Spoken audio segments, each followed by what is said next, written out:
From a young age, my grandparents raised and cherished me. Tragically, I lost my beloved grandmother in a minor accident. Amidst my grief, I received an unexpected message from my long-lost sister-in-law. The message read, "I need you to take care of your grandmother who passed away 3 months ago." There was so much I wanted to say, but my cherished grandmother was no longer there. I witnessed her passing with my own eyes. This call would prove to be a turning point, revealing long-hidden truths. My name is Linda Thompson, a 45-year-old single woman. The last significant male relationship I had was during my college years. After parting ways with him, I immersed myself in the working world, joining a major cosmetics company's marketing department. Overtime and weekend shifts became the norm. Before I knew it, I had missed my chance at marriage. 6 years ago, I switched careers, moving to a desk job at a nursing home. Previously, I commuted for an hour and a half each way on packed trains. Making it back home on the last train felt like luck. Now, I work just a 10-minute bike ride away from home. My current job offers standard days off and overtime is rare. However, these weren't the reasons I changed jobs. I've never left my childhood home. I'm confident in my finances and take pride in my household skills. So why haven't I moved out? Because I love my family, especially my dear grandmother. I was born and raised in California. My family consists of my parents, grandparents, and my older brother, Brian, who is 5 years my senior.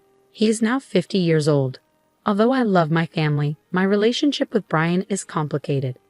I used to adore him as my brother. He was a gentle, protective sibling. However, Brian changed after college, securing a job in car sales, moving out early, and marrying a colleague 2 years later. From that point on, we drifted apart. He never returned to our childhood home, not for Thanksgiving, spring break, or even Christmas. All I know is that he lives somewhere in the South, but the details are vague. I can't remember the last time I saw Brian's face or heard his voice. It feels like it's been at least 5 years since we last spoke. His parting words were, "Ever since I became a manager, I've been super busy. I'm leaving everything home related to you." My impression of him is that he has become detached and unfeeling. This prompted my career change and decision to stay in my childhood home, ensuring it remained protected. Both my parents are retired. My 93-year-old grandfather suffered a stroke a few years ago, but has since recovered. Though he requires constant care and cannot live independently, my parents are currently caring for him. Then there's my grandmother, Betty Thompson, aged 92. My beloved Grandma Betty played a central role in raising my siblings and me. While my parents worked, my grandparents, particularly Grandma Betty, looked after us and taught me so much. I needed to survive these days. Though Grandma Betty couldn't go out much, she was lively enough to walk freely around the house. That's why I switched jobs to work at a nursing home, allowing me to take care of her if anything happened. As I prepared to leave for work one morning, Grandma Betty called out to me. "When you forgot something, huh?" she asked. "I haven't forgotten anything," I replied. "Here, have some hard candies," she said, handing me a few black licorice candies. "Right, thanks," I responded, smiling. Licorice had always been a favorite treat for both Grandma Betty and me. I slipped the candies into my suit pocket and left the house with a smile. Then tragedy struck suddenly. Grandma Betty had a severe accident. According to my father, she had been hanging laundry on the upstairs balcony when she missed a step on the stairs and fell. This was something we had always feared. We had often told her to leave the laundry to Mom and Dad because the stairs were dangerous. But Grandma Betty, like me, was stubborn and believed in doing things on her own. No one was to blame. It was just an unfortunate accident that could have happened at any time. Everything happened quickly after that. Grandma Betty suffered complex fractures to her femur and pelvis and never made it home from a hospital. Just 4 months later, she passed away due to old age. I was heartbroken, shedding tears and mourning deeply, but I am now an adult and the breadwinner of the house. I couldn't afford to be consumed by sorrow. I took care of the funeral, cremation, and interment arrangements. Grandma Betty was originally from the Midwest, and without any close relatives to contact, we decided as a family to hold a small funeral with just close family members. We had to invite my brother and his wife, and I assumed they would attend without hesitation. However, I was wrong. I couldn't reach them by phone or WhatsApp. I also sent an email but received no response. As a last resort, I sent a text message, and the reply came on the day of the cremation. I'm very busy overseas for work. Sorry, but I can't make it. I'll send the money later, it said. I was indifferent to the money upon reading the message. I found myself speaking out loud without meaning to. Can his job really be so demanding that he can't even spare a moment to bid farewell to our beloved grandmother? It was difficult to comprehend. As I placed flowers, a photo of Grandpa, and her favorite black candy in Grandma's casket, her makeup perfectly applied as if she were merely asleep, my perception of my brother shifted. From that moment on, I began to harbor resentment toward him.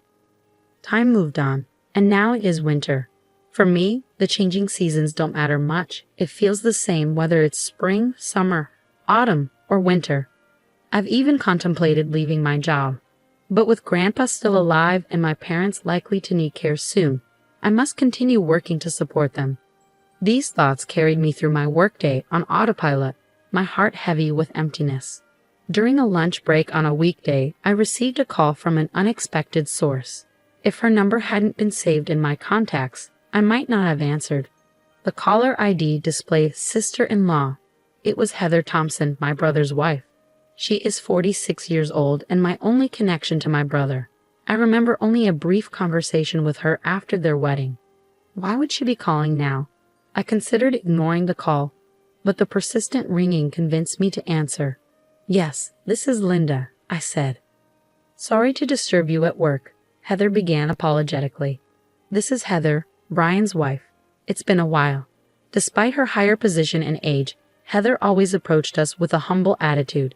When she chose to marry my brother, she made sure to introduce herself to my parents and me, even on my brother's behalf. In short, she's a kind person, which made her unexpected call all the more puzzling. It's all right, I replied. But do you need something?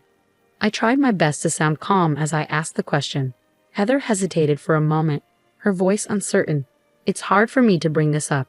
It's about Betty, your grandmother. What happened to my grandmother? I asked, trying to keep my voice steady. We've been taking care of her on my husband's orders, but the time we agreed upon has already passed, Heather said. Can you come and pick her up? I struggled to grasp what Heather was saying. Wait, you're saying you've been taking care of my grandmother Betty, who died 3 months ago. After a moment of confusion, I asked the question, aware that it sounded nonsensical. Heather's reply was equally puzzling. Yes, we've been taking care of Betty at our place. Wait, she died 3 months ago, she said, her voice filled with genuine surprise. Why don't we take a moment to calm down? I suggested, and Heather agreed. After a few minutes, I collected myself and carefully explained to Heather that my grandmother had passed away. In contrast, Heather's response was bewildering. She claimed that Brian and Heather had been told my grandmother needed care and took her in until arrangements could be made. They had been living with my grandmother at their home. This led me to two possible conclusions. Either Heather and I were both not lying, which seemed unlikely, or my brother Brian was the one not telling the truth. I had considered the possibility of such a blatant lie from him, even though it would be quickly exposed. But there were matters I needed to address before pursuing this further. I wanted to contact Brian right away, but he remained practically unreachable on his mobile phone. I told Heather that I had never used my husband's cell phone. He wouldn't allow it. However, she suggested that she could talk to him on her cell phone while he was at home. He's been working remotely more often lately, I interjected. I think if I asked, he'd probably be willing to have a video call. While I believed in the power of face-to-face persuasion, there was a problem. I wasn't even sure where they were living now. We've been living in my city in California for over 10 years, so it's easy for us to visit your house, Linda, Heather said. For now, we agreed to talk to Brian on Heather's cell phone that night and ended the call. We devised various other plans, but I couldn't shake off the feeling of unease. I-City was just the next town over, but how much lying would satisfy him? Expecting me to care for a stranger's elderly woman just months after Grandma passed away was too much. It was repugnant. When I got home, I called Brian on Heather's cell phone at the agreed time of 8 p.m. By the way, Heather was also waiting in my room at home, thanks to her kindness and enthusiasm. Despite my constant attempts to contact him, Brian answered Heather's cell phone after just 3 rings. I made sure Heather could hear the conversation by putting the sound on speaker. Where are you right now? You haven't even prepared dinner, he said in an imposing and arrogant tone. He wasn't the same Brian anymore. It's me, Brian, I declared. He seemed confused by my sudden interruption. I braced myself, waiting for my brother's next words. That's Linda, isn't it? Where's Heather? He asked. I'm here, Heather replied assertively. Why are you with Linda? Brian fumbled, then quickly regained his composure. Did you tell Linda about that matter? He asked. Yes, I did, she responded calmly. I told you it was too soon to discuss it, he exclaimed, revealing a sudden shift in his attitude about the issue. I assumed he was referring to our grandmother. I heard from Heather that you've been working remotely lately, I began. What about it? I could almost see the scowl on my brother's face. Why don't we talk face-to-face using a remote work app from now on? I suggested. I'll send you the ID and password. If you refuse, I'll take Linda and return home, Heather offered as a backup plan. Reluctantly, my brother agreed. I sent the ID and password using Heather's phone, and we waited for him to join. Soon my brother's face appeared on the screen, slightly fuller than before, but unmistakably him. It's Brian. So what's so important that we have to talk face-to-face? I'm busy, he said, attempting to downplay the situation and infuriating me further. Isn't it obvious? This is about our grandmother. What do you mean by asking us to take in our grandmother who died 3 months ago? I questioned. To my astonishment, he responded calmly, You must be misunderstanding something. Our grandmother isn't dead. I'm taking care of her at my place. Linda, you asked for this, didn't you? I was at a loss for words. Was my brother really this scared of Heather finding out the truth? Could he truly be capable of such deception? I was shocked to think that this was my own brother. I was so furious that I was close to tears. But I sent you a text message, I said through choked sobs. I don't remember that. Grandma's here with me right now. Do you want me to bring her over? Brian's defiance left no room for my tears. Yes, bring her here, I demanded. Brian left his seat and returned a few minutes later with an elderly woman in a wheelchair. Say hello, Grandma, he prompted. Linda, it's been a while. I'm Betty. The old woman spoke slowly. I wish she would stop this farce. Anger surged through me again. This woman was not my beloved grandmother. The old woman on the screen bore no resemblance to my grandma. My grandmother would never have called me Linda. Brian seemed committed to denying reality to the bitter end. She's a completely different person, I argued. As people age, their appearance changes. She's been showing signs of dementia recently, so it's possible her memories of you are unclear.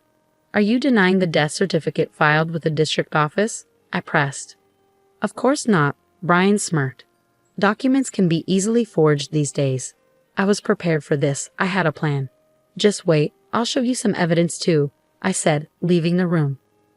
I left the room, leaving Brian bewildered behind me, and returned a few minutes later with my own evidence. I returned to my room with the evidence in hand. Well, isn't it, Brian? Long time no see, you ungrateful one. I called out. Grandpa, you were supposed to be bedridden, Brian said, taken aback by the sudden evidence. His eyes widened. I was prepared to die at one point, but I still can't go to the bathroom on my own. My brain is still sharp, though, Grandpa continued. I've heard all about it from Linda. Are you saying the woman next to you is my wife, Betty? Nonsense. Betty was far more beautiful. Cornered, Brian hung up the phone, likely trying to end the video call. Heather, who had been silent until now, spoke up.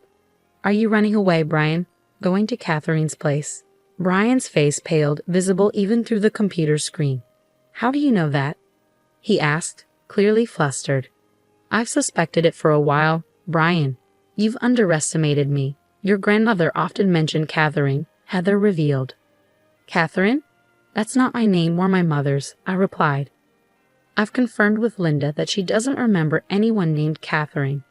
Heather had been suspicious for some time and hired a private detective to investigate potential infidelity. The results came quickly, pictures of Brian at the scene of the affair. It turned out Catherine's grandmother was the one Brian had been caring for, and he had been preparing various things to divorce Heather and remarry Catherine. Brian's relationship with Catherine, a subordinate in her late 20s at work, was part of a plan to win her favor. He was trying to move Catherine's grandmother into a care home while trying to remove his own family from our home. This was all part of his plan to divorce Heather without any blame and remarry Catherine. Heather had proven all of this and approached me honestly. She was an exceptionally intelligent woman, despite her unassuming appearance and demeanor. "Do you have anything to say?" I asked Brian, prepared only to listen. "I'm really sorry. Please forgive me. I never intended to deceive you, and Heather, I apologize to you as well. I'll end things with Catherine," Brian said, bowing his head through the screen. Advancements in technology these days make it easy to see his tearful face clearly from afar. "Grandpa, please help me," he pleaded. "Fool.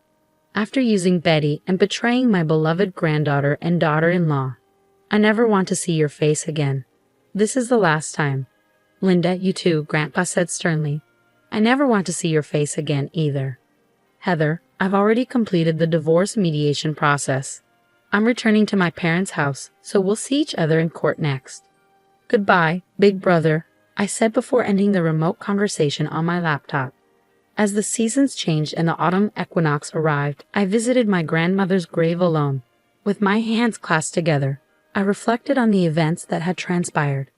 Brian's divorce from Heather was settled in her favor. He was ordered to pay a substantial amount of alimony and returned home in tears at one point. Thanks to Grandpa, who remains mentally sharp, Brian was virtually disowned. His will now states that Brian is no longer family. Brian had hoped to remarry Catherine, but his situation was no longer appealing. Divorced in his 50s and deeply in debt, he struggled to find another job after quitting his longtime position at the car dealership. He now lives in a modest one-bedroom apartment, working odd jobs and paying alimony. It's a classic case of reaping what you sow. Most of my information about Brian came from Heather. We became friends after everything settled, and we often spend time together. "Grandmother, I'll come again," I said as I stood up from her gravestone. A strong breeze blew, and I heard a voice I adored. "Lynn, thank you. Please take care of your grandpa for a little while," the voice said. I muttered, "Grandmother," and suddenly realized I was holding something in my right hand, a piece of black licorice candy. It was odd because I hadn't brought any as an offering. I'm not particularly religious, but could it be a sign from my grandmother? Perhaps not. There's always black licorice at the altar, so I must have unconsciously picked one up and forgotten about it. Still, the thought of my grandmother watching over me gave me strength. "Thank you, grandmother," I murmured, looking up at the sky. Then I left the graveyard, feeling a sense of peace.